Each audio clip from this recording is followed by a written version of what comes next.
Človek by neveril, že ešte sa tu zmestia ďalšie budovy.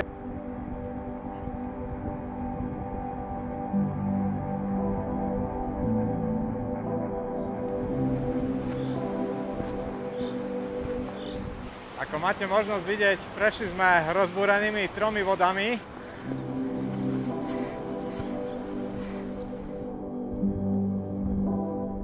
Budeme sa snažiť držať západnú trajektóriu. Hneď vedľa neho sú kotliská, kde máme namierané. Dnešný cieľ kotliska máme splnený.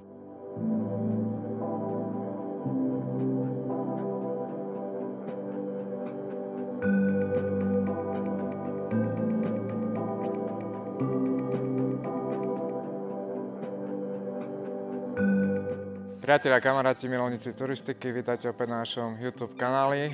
Stojíme na moste nad železničnou traťou v Liptovskom Mikuláši a za mnou vidíte vrcholky západných Tatier, ale to nie je tam, to nie je to, kam sa dneska pozrieme, ale dneska sa pozrieme na opačnú stranu do Nízkych Tatier.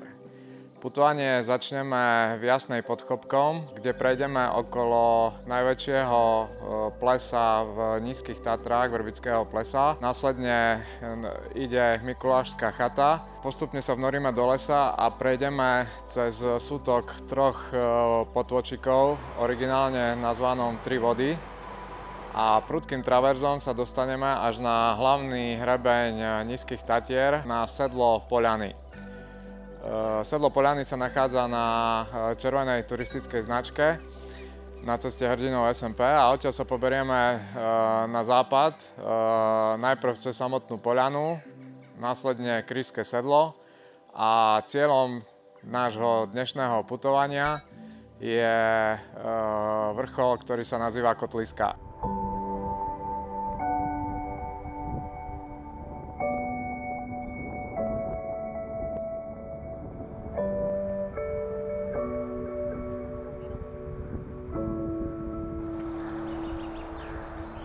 Jasná nesklamala, ako vždy prekvapila. Človek by neveril, že ešte sa tu zmestia ďalšie budovy, ale hneď po vystúpení nás privítali rozostávané novostavby a obrovský multifunkčný objekt, ktorý už zrejme asi je v prevádzke. Stojíme pri Vrbickom plese, za mnou vidíte hrebeň Poľany a Bôra, ktorý sa napája na Sinu. A pokračujeme smerom na Mikulášskú chatu, pri ktorej by sme mali byť cca za 10 minút.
Ako máte možnosť vidieť, prešli sme rozbúrenými 3 vodami. Neobyšlo sa to bez následkov. Natieklo nám do jednej stopánok, tak snáď nás to nebude limitovať v ďalšom výkone. O 1:50 by sme mali byť už priamo na poľane. 1:45.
Vyšlapali sme do sedla poľany.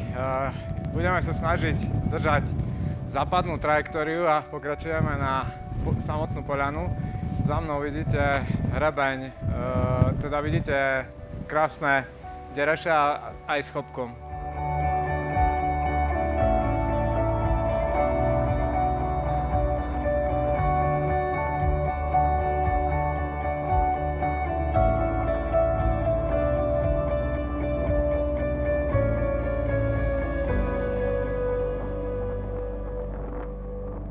Toto je lavička na poľane, improvizovaná.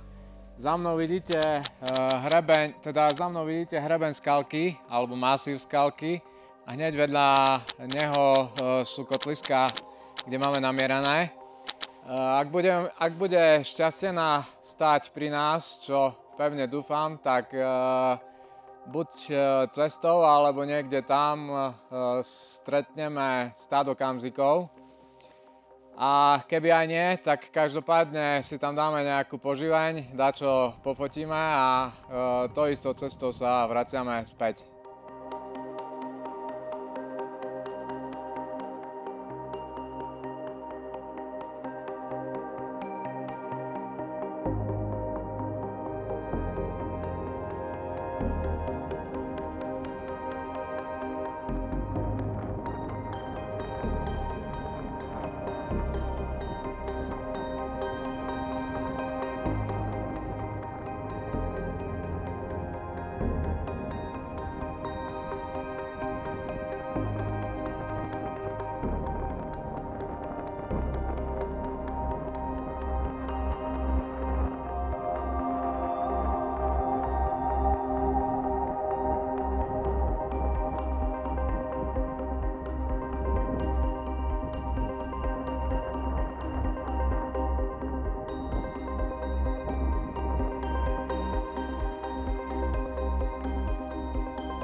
Takže dnešný cieľ, kotliska, máme splnený. Z poľany sme to stihli za nejakých slabých 40 minút.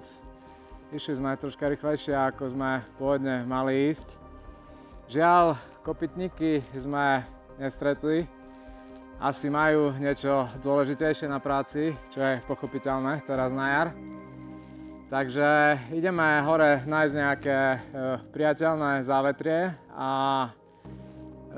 dačo pojesť, porobiť nejaké timelapsy a tou istou cestou sa poberáme ďalej s tým, že pôjdeme troška si skrátime cestu, že nepôjdeme cez poľanu, ale rovno na sedlo poľany, čo by sme mali ušetriť pár minút a pár výškových metrov.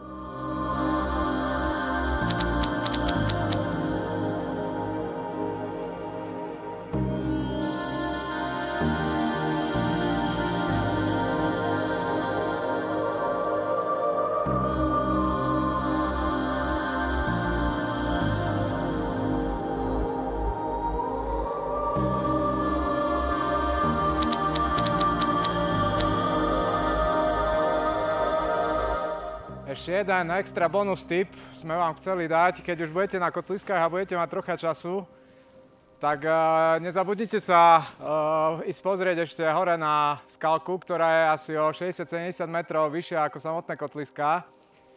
A je to dosť málo navštevovaný vrch v Nízkych Tatrách, ale rozhodne sa stojí za to sa ísť tam pozrieť. Toho času je ale samozrejme ešte zimná uzavera, takže od 1.7. do 15.10. je skalka pripravená na vašu návštevu.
V poriadku, sme došli do sedla Poľany a už nás čaká len povinný záver, a to znamená zostup do Jasnej doliny. Už sa na to celkom tešíme, lebo troška si oddychnúť zase od vetra.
Chodník nad tromi vodami bol oproti rannej trase značne rozvodnený, zrejme stopiaceho sa snehu, ale dalo sa to relatívne bezpečí prejsť, ale tu na ceste 3 vody, tak ako sme prešli ráno, to bolo veľmi riskantné, lebo skaly, cez ktoré sa valí fakt silný prúd vody, sú veľmi šmiklavé a hrozil pád, takže sme si našli alternatívnu trasu, takže možno, že to niekomu pomôže, ktorá sa nachádza trocha vyššie nad oficiálnym chodníkom, takže keď to niekomu pomôže, tak môže ju použiť.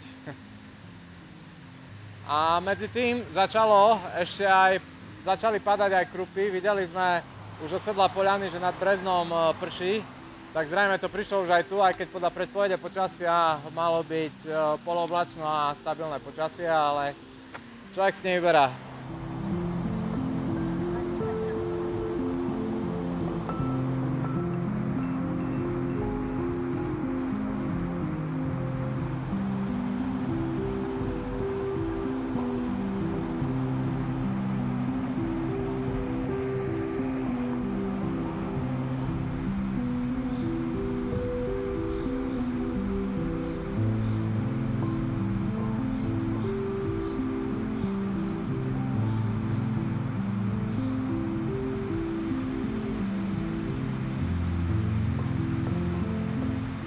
Príroda nás na záver odmenila teplým, pekným májovým daždíkom.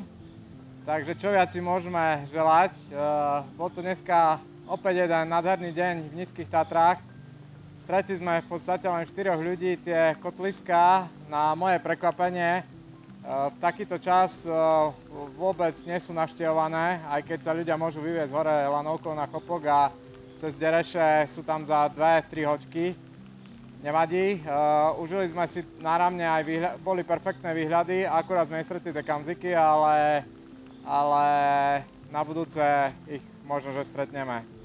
Takže ak sa vám toto video páčilo, dajte nám like, ak sa vám nepáčilo, dajte nám dislike, ale každopádne nám dajte odber. Vidíme sa na budúce, priatelia, šťastlivo.